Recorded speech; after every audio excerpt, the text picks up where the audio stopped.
শুভ বিবাহের পর আরও এক নতুন মেগা স্টার জলসায় স্টার জলসা আরও এক ধামাকাদার নতুন ধারাবাহিক নিয়ে হাজির হচ্ছে, যার নাম তেঁতুল পাতা। যদিও এই ধারাবাহিকের প্রোমো বেশ কিছুদিন আগেই প্রকাশ পেয়েছিল, এবারে সামনে এলো আরও এক নতুন প্রোমো, যা দেখে ধারণা করা যায় এই ধারাবাহিকের নাম তেঁতুল পাতা কেন। এখানে গৌরব চট্টোপাধ্যায়ের দিদির শ্বশুরবাড়ির নাম তেঁতুল পাতা, আর এই তেঁতুল পাতায় আসার পথে ট্রেনে তার দেখা হয় ঝিল্লি চৌধুরীর সাথে, অর্থাৎ ঋতব্রতার সাথে।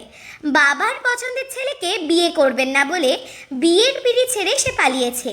তারা দুজনেই যখন শিমুলপুরা স্টেশনে নামে, তখনই তেঁতুল পাতা বাড়ির 3টে বাচ্চা পালিয়েছে বলে শোনা যায়।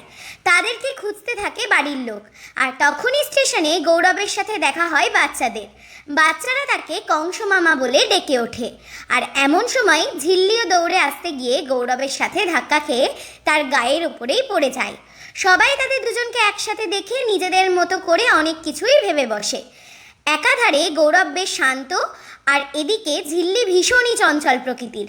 কেমনভাবে গড়ে উঠবে তাদের গল্প জানতে হলে দেখতে হবে তেঁতুল পাতা। যদিও চ্যানেলের পক্ষ থেকে এখনও ধারাবাহিক সম্প্রচারের সময় নির্দিষ্ট করে কিছু জানানো হয়নি।